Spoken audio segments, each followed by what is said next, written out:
Halo adik-adik, selamat datang di channel Ayo Sekolah Fisika bersama saya Mr. YP.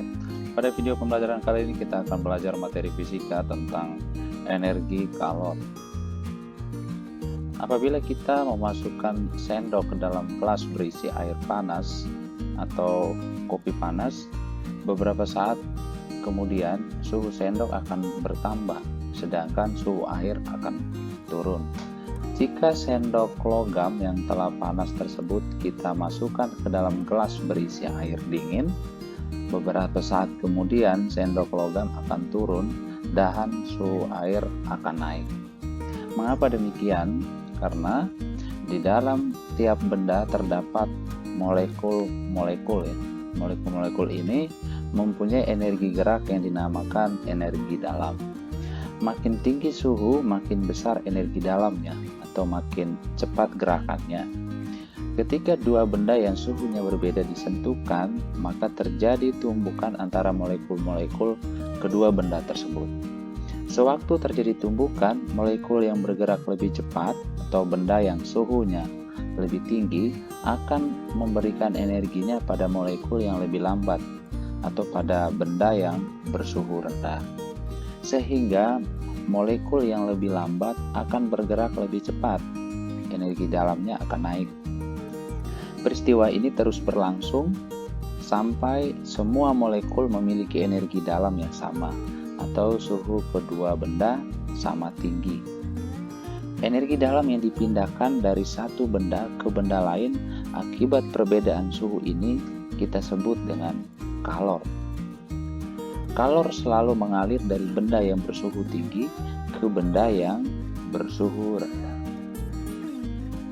Untuk membuktikan bahwa kalor merupakan bentuk energi, James Prescott Joule membuat suatu percobaan seperti yang ditunjukkan pada gambar. Menurut Joule, ketika beban jatuh, energi potensial beban diubah menjadi energi kinetik lempeng kayu yang bergesekan dengan air ya. Jadi di dalam bejana ini dipasang lempeng kayu dan air. Terjadi lagi pengubahan energi dari energi kinetik menjadi energi panas yang menyebabkan suhu air naik. Dari percobaan ini, Joule menyimpulkan bahwa kalor merupakan salah satu bentuk energi. Joule menemukan bahwa untuk menaikkan suhu 1 gram air setinggi 1 derajat Celcius dibutuhkan energi sebesar 4,18 Joule. Energi sebesar ini dinamakan 1 kalori, disingkat kal. 1 kal atau 1 kalori itu sama dengan 4,18 Joule. Jadi 1 kalori didefinisikan sebagai kalor yang diperlukan untuk menaikkan suhu 1 gram air 1 derajat Celcius atau 1 Kelvin. Walaupun satuan kalor dalam standar internasional adalah Joule, namun sebagian orang lebih suka menggunakan kalori atau kilokalori. 1 kilokalori sama dengan 1000 kalori. Jadi 1 kilokalori didefinisikan sebagai kalor yang dibutuhkan untuk menaikkan suhu 1 kg air sebesar 1 derajat Celcius atau 1 Kelvin. Mana yang lebih lama memanaskan 1 kg air atau 2 kg air? Jelas bahwa air dengan massa 2 kg lebih lama dipanaskan daripada air dengan massa 1 kg. Hal ini menunjukkan bahwa kalor yang dibutuhkan untuk memanaskan suatu benda sebanding dengan massa benda itu. Atau kita bisa tuliskan Q sebanding dengan M. Q menyatakan banyaknya kalor yang diberikan pada benda dan M adalah massa benda yang menerima kalor. Pengamatan juga menunjukkan bahwa semakin banyak kalor yang diberikan, semakin tinggi kenaikan suhu. Atau kita bisa tuliskan Q sebanding dengan delta T. Dengan delta T menyatakan kenaikan suhu. Kedua hasil di atas menunjukkan bahwa jumlah kalor yang diberikan sebanding dengan massa benda dan perubahan suhu benda tersebut. atau kita bisa tuliskan Q sebanding dengan M kali delta T. Pengamatan lebih lanjut menunjukkan bahwa Q per M kali delta T merupakan suatu konstanta yang dinamakan kalor jenis atau C. Di sini diberi simbol C. Maka kita bisa tuliskan C sama dengan Q per M kali delta T, atau Q sama dengan M kali C kali delta T. Hubungan ini menyatakan besarnya kalor yang dibutuhkan untuk mengubah suhu suatu benda. Satuan dari kalor jenis C itu adalah Joule per kilogram derajat Celcius atau Joule per kilogram Kelvin. Jika M sama dengan 1 kg dan delta T sama dengan 1 Kelvin, maka kalor yang dibutuhkan atau Q sama dengan C atau kalor jenis dari benda tersebut.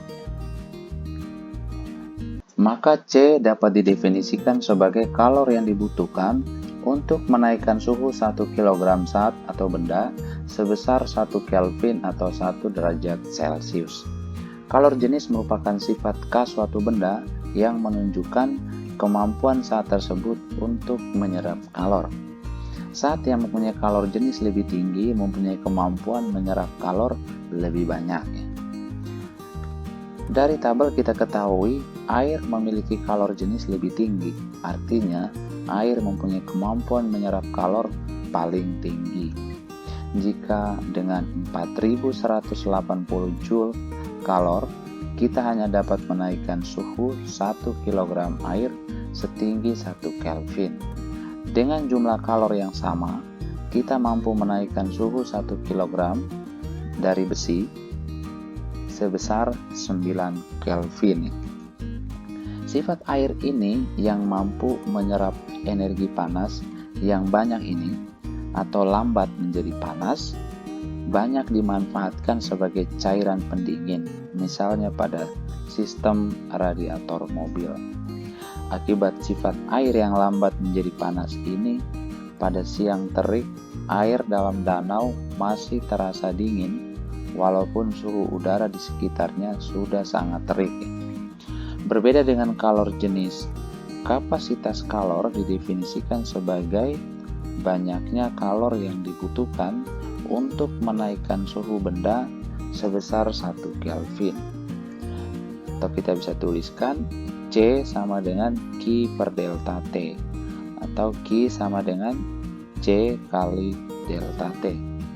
Dengan C itu juga sama dengan massa dikali dengan kalor jenis dari benda.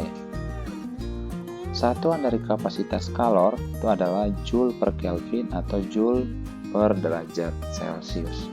Pada bagian selanjutnya kita akan mempelajari tentang konsep asas Black. Bagaimana cara mendinginkan secangkir kopi panas? Kita bisa menuangkan air dingin ke dalam air panas dan mengaduknya agar tercampur merata. Setelah keseimbangan termal tercapai, kita memperoleh air hangat yang suhunya di antara suhu air panas dan air dingin. Dalam pencampuran ini tentu air panas melepaskan energi panas atau energi kalor sehingga suhunya turun. Dan air dingin menerima energi panas sehingga suhunya menjadi naik. Jika pertukaran panas hanya terjadi antara air panas dan air dingin atau tidak ada kehilangan panas ke udara dan ke cangkir, maka sesuai prinsip kekekalan energi, yaitu energi yang dilepaskan oleh suatu benda tidak akan hilang tetapi diterima oleh benda lain dalam jumlah yang sama. Oleh karena itu, dalam proses pertukaran panas atau kalor ini, kalor yang dilepaskan oleh air panas atau Q lepas sama dengan kalor yang diterima oleh air dingin atau Q terima. Maka kita bisa tuliskan Q terima sama dengan Q lepas. Konsep ini pertama kali ditemukan oleh Joseph Black. Oleh karena itu, persamaan ini dikenal juga sebagai asas Black. Selain untuk menaikkan suhu suatu zat, kalor juga digunakan untuk mengubah wujud suatu zat atau benda, atau disebut juga dengan kalor laten. Suatu zat, yaitu zat padat, cair, atau gas, dapat berubah wujud. Misalkan ketika air dipanaskan sampai suhunya cukup tinggi, air akan mendidih dan berubah menjadi gas. Atau air yang terus didinginkan akan membeku dan berubah wujud menjadi padat. Gambar menunjukkan proses perubahan wujud dari suatu zat. Melebur berarti perubahan wujud dari padat menjadi cair. Membeku berarti perubahan wujud dari cair menjadi padat. Menguap berarti perubahan wujud dari cair menjadi gas. Mengembun berarti perubahan wujud dari gas menjadi cair. Mengkristal berarti perubahan wujud dari gas menjadi padat. Menyublim berarti perubahan wujud dari padat menjadi gas. Suhu di mana zat cair mendidih dan berubah wujud menjadi gas dinamakan titik didih atau titik uap. Titik didih sama tingginya dengan titik embun. Suhu di mana gas berubah wujud menjadi cair. Suhu di mana zat cair berubah wujud menjadi padat dinamakan titik beku. Titik beku besarnya sama dengan titik lebur atau titik leleh. Suhu di mana benda padat meleleh menjadi cair. Anggap kita mempunyai 1 kg es pada suhu minus 40 derajat Celcius. Kemudian es ini kita panaskan atau kita beri kalor dengan laju konstan. Mula-mula suhu es akan naik. Untuk menaikkan suhu 1 kg es sebesar 1 derajat Celcius dibutuhkan kalor sebanyak 2090 Joule. Ketika suhu es mencapai 0 derajat Celcius, es mulai meleleh. Es tidak meleleh dalam sekejap, tetapi sedikit demi sedikit membentuk campuran es air. Selama proses ini, walaupun kalor terus diberikan, suhu es tidak berubah, tetap 0 derajat Celcius sampai seluruh es mencair. Untuk melelehkan es 1 kg, ternyata dibutuhkan kalor sebanyak 334.000 Joule. Kalor yang diperlukan untuk meleburkan es sebanyak 1 kg ini dinamakan kalor lebur. Begitu es seluruhnya mencair, suhunya mulai naik lagi. Tetapi untuk menaikkan suhu 1 kg air sebesar 1 derajat dibutuhkan kalor 4180 Joule. Suhu air akan terus naik sampai 100 derajat Celcius. Pada suhu 100 derajat Celcius, air mulai mendidih dan mulai berubah wujud menjadi uap. Selama proses penguapan, suhu air tetap 100 derajat Celcius walaupun kalor tetap diberikan. Untuk mengubah seluruh air ini menjadi uap dibutuhkan 22,6 kali 10 pangkat 5 Joule energi kalor. Kalor yang dibutuhkan untuk menguapkan 1 kg air dinamakan kalor uap. Setelah seluruh air menjadi uap, kalor yang diberikan akan digunakan untuk menaikkan suhu uap. Pada gambar menunjukkan grafik suhu sebagai fungsi kalor. Menurut definisi di atas, besarnya kalor lebur L itu sama dengan Q per M atau Q sama dengan M kali L. Dengan L merupakan kalor lebur atau kalor laten. Kalor yang digunakan untuk mengubah wujud zat. Jadi melebur berarti dari padat menjadi cair. Kita akan memahami tentang proses penguapan. Apakah air selalu menguap hanya pada suhu 100 derajat Celcius? Misalnya kita mengambil air lalu kita sebarkan di permukaan aspal. Tunggu beberapa waktu lamanya, kita akan melihat air ternyata dapat menguap. Seperti yang ditunjukkan, ternyata air menguap pada suhu kamar sekitar 25 derajat Celcius, walaupun proses penguapan ini berlangsung sedikit lebih lama. Dalam air terdapat banyak molekul. Molekul-molekul ini senantiasa bergerak dan berinteraksi satu sama lain. Molekul yang terletak di permukaan air dapat bergerak meninggalkan permukaan. Jika kecepatannya rendah, molekul ini akan tertarik kembali ke permukaan air oleh gaya molekul.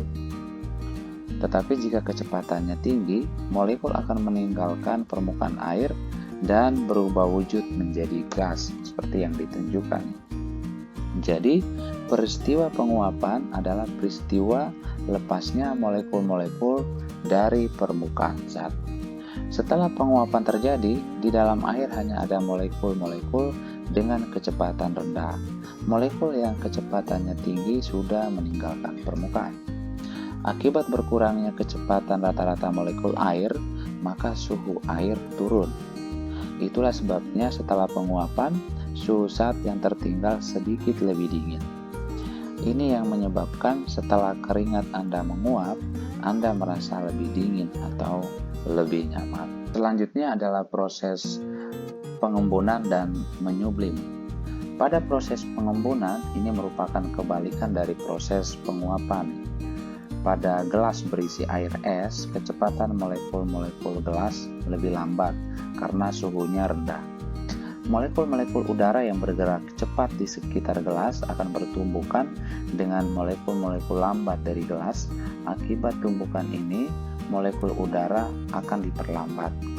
Karena lambat, maka molekul udara akan ditarik oleh molekul gelas, sehingga mereka akan berkumpul di permukaan gelas membentuk tetes-tetes air, maka gelas akan terlihat basah. Inilah peristiwa pengembunan. Fenomena terjadi kabut, awan, dan hujan merupakan proses pengembunan. Embun pagi sering kita lihat terjadi karena pengembunan akibat mendinginnya udara pada malam hari. Pada proses menyublim adalah peristiwa perubahan wujud dari zat padat langsung menjadi uap tanpa melalui wujud cair. Untuk air, peristiwa menyublim terjadi jika es dipanaskan pada tekanan atmosfer yang rendah, yaitu di bawah 0,00602 atmosfer. Peristiwa menyublim ini dimanfaatkan dalam proses pengawetan makanan, yaitu proses pengeringan beku, freeze drying. Pada proses ini, kandungan makanan yang sudah beku akan menguap karena disimpan dalam ruang yang bertekanan rendah. Karena kandungan airnya sudah hilang, maka kandungan gizinya tetap, rasanya tetap, dan tidak mudah membusuk. Selanjutnya kita akan melihat tentang proses mendidih.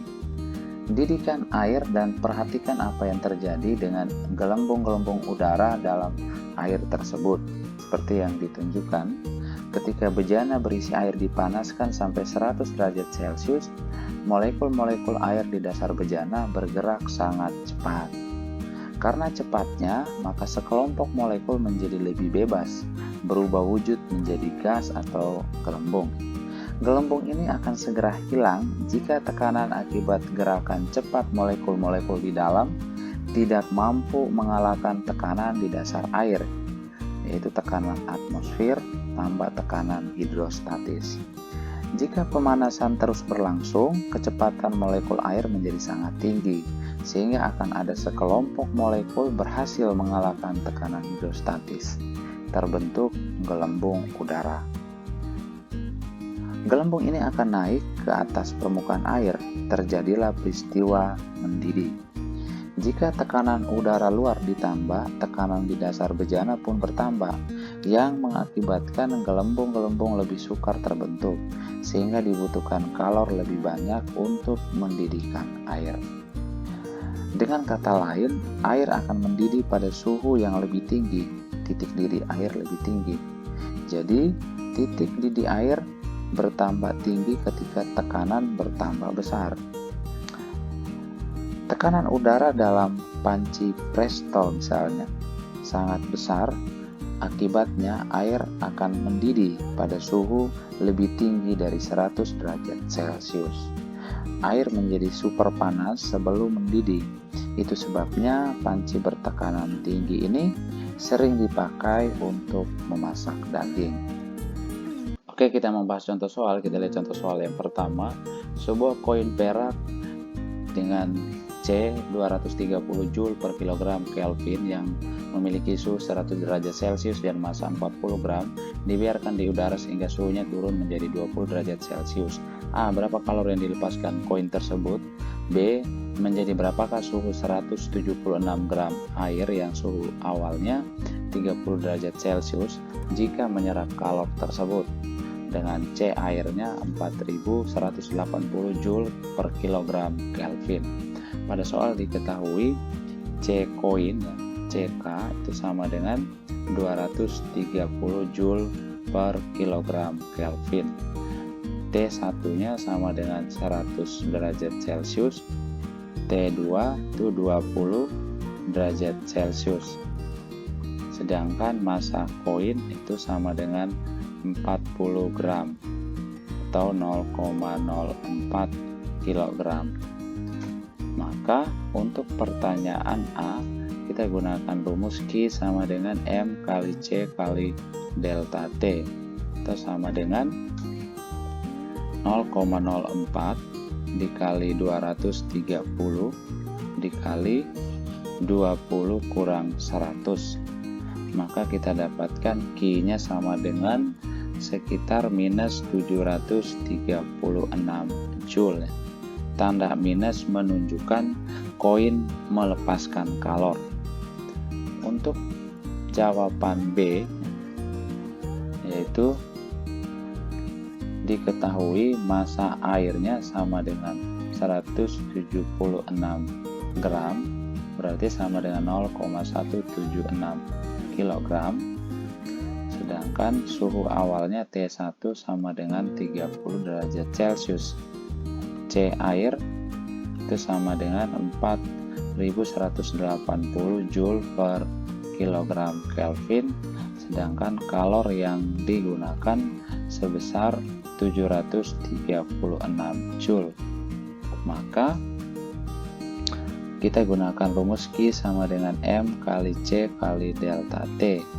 Maka kita dapatkan delta T nya sama dengan Q per M kali C atau 736 bagi M nya 0,176 dikali C nya 4180 atau sama dengan 1 derajat Celcius.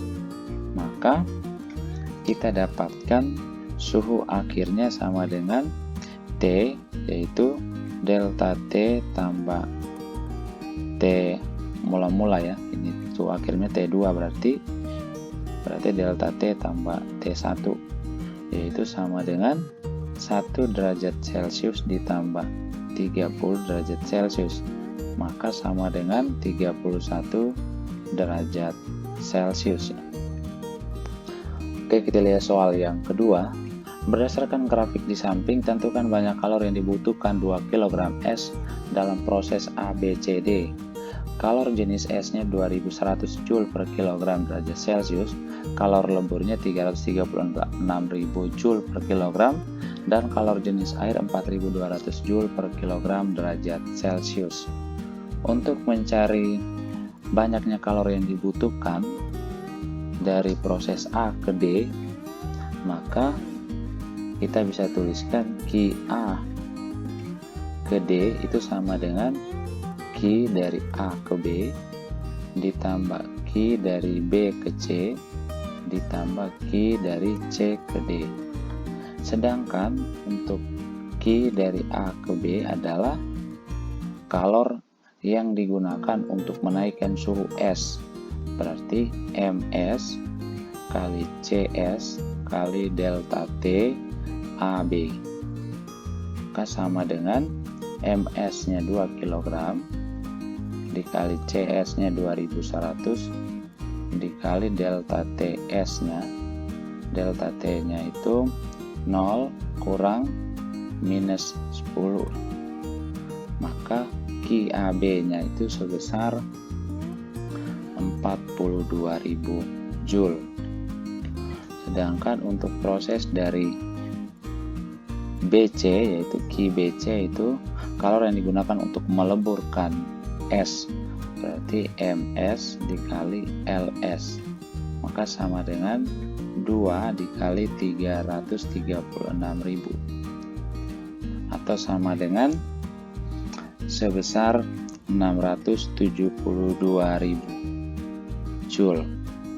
Dan untuk proses dari C ke D, berarti Ki CD nya itu sama dengan MS kali C air, karena S di titik C ini S seluruhnya melebur menjadi air, maka C yang kita gunakan itu adalah C air dikali delta T CD, maka sama dengan 2 dikali C airnya itu 4200 dikali delta T CD itu sama dengan 10 kurang 0, maka kita dapatkan Ki CD nya sama dengan sebesar 84.000 Joule.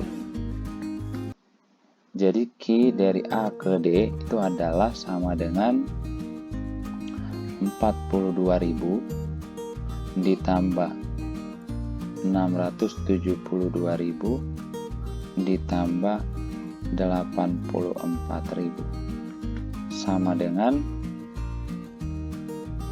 798.000 Joule, atau sama dengan 798 kilojoule. Oke, kita lihat soal yang ketiga. Sebuah bejana kaca C-nya sama dengan 840 Joule per kilogram Kelvin berisi 500 gram air dengan suhu 10 derajat Celcius. Kemudian bejana berisi air tersebut diberikan kalor 66.000 Joule sehingga suhunya menjadi 40 derajat Celcius. C air 4180 Joule per kilogram Kelvin. Tentukan A kapasitas kalor bejana dan B massa bejana. Pada soal diketahui C kaca itu sama dengan 840 Joule per kilogram derajat Celcius. Massa airnya 500 gram atau sama dengan 0,5 kg. Suhu awalnya T1 nya 10 derajat Celcius, T2 nya 40 derajat Celcius, maka delta T nya 30 derajat Celcius. Kalor yang diberikan sebesar 66.000 Joule. Untuk pertanyaan A, dari soal kita bisa simpulkan bahwa ketika dipanaskan bejana dan air sama-sama menyerap kalor.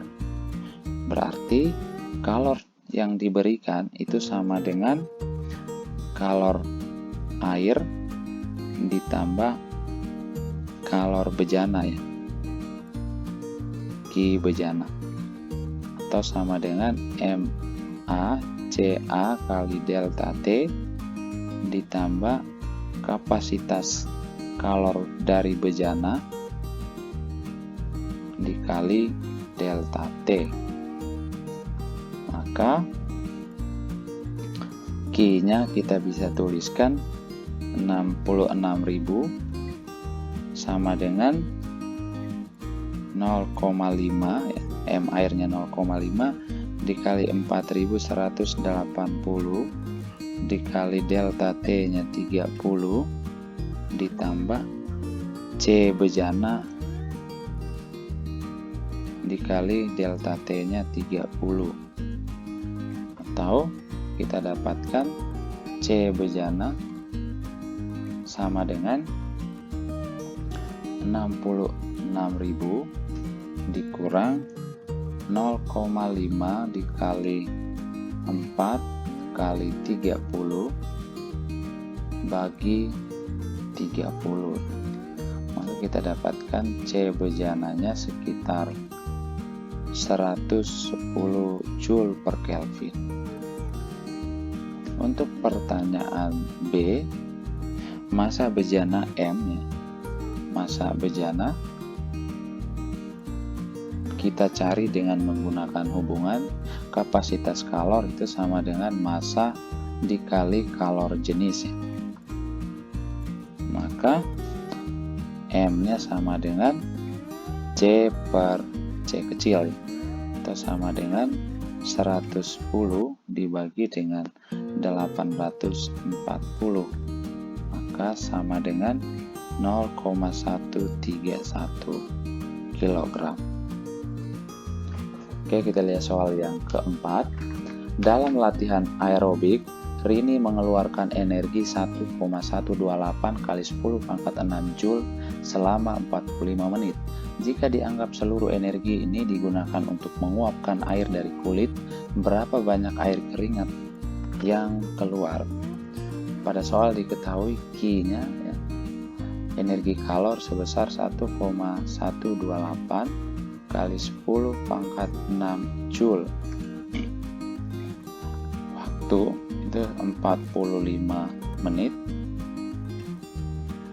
Dan karena ini menguap, berarti kita pakai L uap ya. L uap airnya sekitar 2256 kali 10 pangkat 3 Joule per kilogram.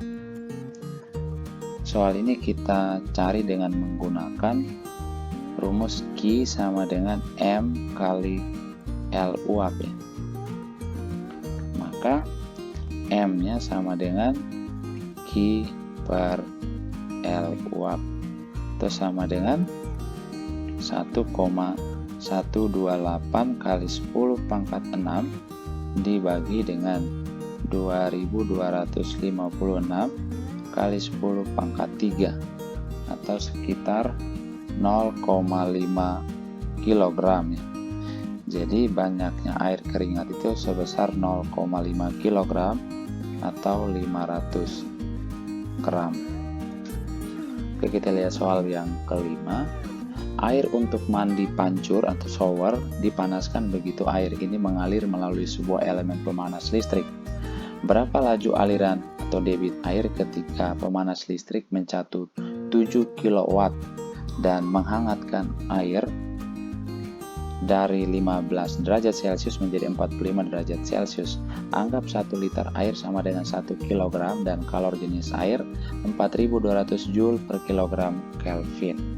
Pada soal diketahui daya listrik yang digunakan yaitu P-nya adalah 7 kW atau sama dengan 7000 watt ya.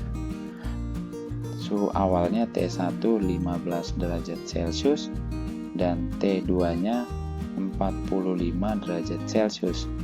Maka delta T nya adalah 30 derajat Celcius. Kita bisa tuliskan daya listrik ya, itu sama dengan energi per waktu. Energi di sini adalah energi kalor ya. Maka atau P sama dengan energinya energi kalor Q per T atau Q-nya sama dengan P kali T ya. Dengan Q itu sama dengan M kali C kali delta T sama dengan P kali T atau M per T itu sama dengan P bagi C kali delta T itu sama dengan 7000 dibagi C nya 4200 dikali delta T nya 30 atau sama dengan 1/18 ya, 1/18 liter per detik ya. Dan jika kita konversi ke menit, maka kita bisa tuliskan M per T sama dengan 1/18 liter per 1/60 menit ya. Maka kita dapatkan sekitar 10/3 liter per menit. Jadi jawabannya C. Oke, kita lihat soal yang keenam. Suatu kalorimeter berisi es kalor jenisnya 0,5 kalori per gram Kelvin. Kalor lebur esnya 80 kalori per gram sebanyak 36 gram pada suhu minus 6 derajat Celcius. Kapasitas kalor kalorimeter 27 kalori per Kelvin. Kemudian ke dalam kalorimeter itu dituangkan alkohol dengan kalor jenisnya 0,58 kalori per gram Kelvin pada suhu 50 derajat Celcius yang menyebabkan suhu akhir 8 derajat Celcius. Maka massa alkohol yang dituangkan adalah proses melepaskan kalor dan menerima kalor dari alkohol, kalorimeter, dan es digambarkan seperti yang ditunjukkan. Jadi alkohol yang mula-mula suhunya 50 derajat Celcius turun menjadi 8 derajat Celcius, dan es dari minus 6 derajat Celcius kemudian dileburkan menjadi air dan suhu akhirnya jadi 8 derajat Celcius, sama dengan kalorimeter yang mula-mula suhunya minus 6 derajat Celcius kemudian menjadi 8 derajat Celcius. Maka dari sini kita ketahui bahwa alkoholnya itu melepaskan kalor.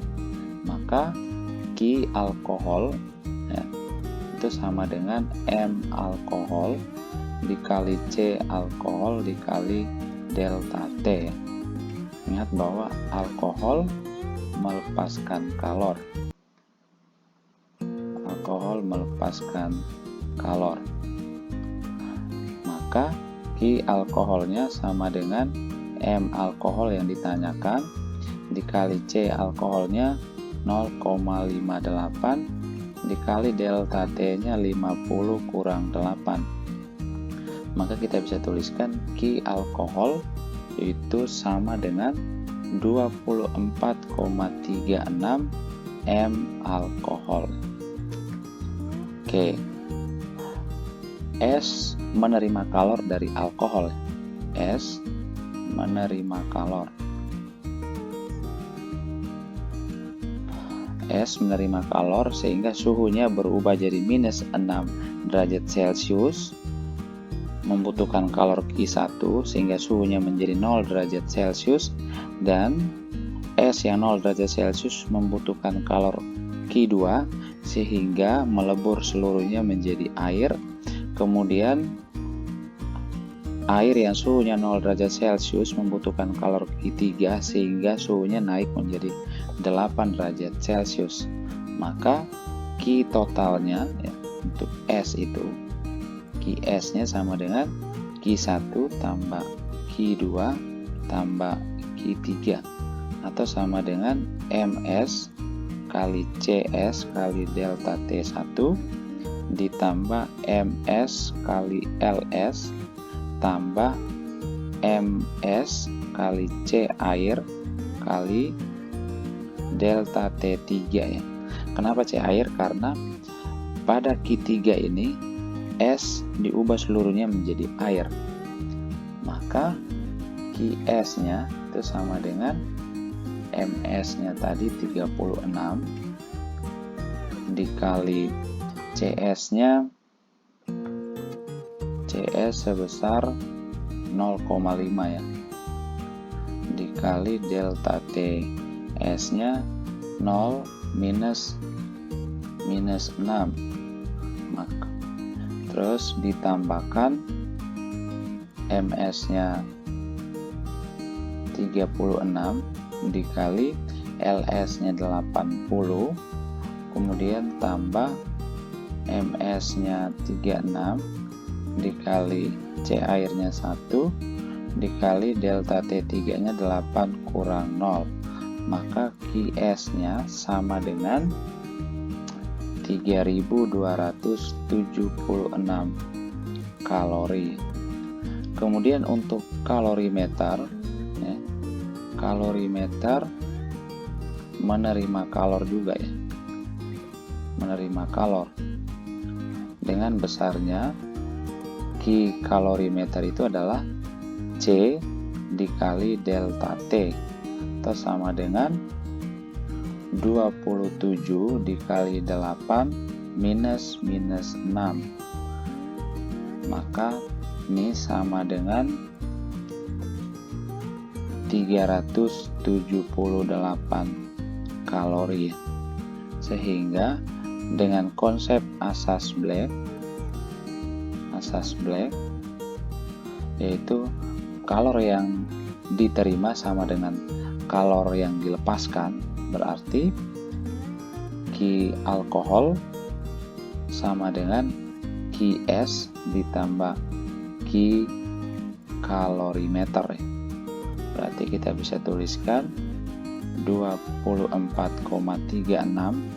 M alkohol sama dengan Qs-nya 3276 ditambah Ki kalorimeternya 378. Maka kita dapatkan M alkoholnya sekitar 3654 dibagi dengan 24,36, itu sama dengan 150 gram.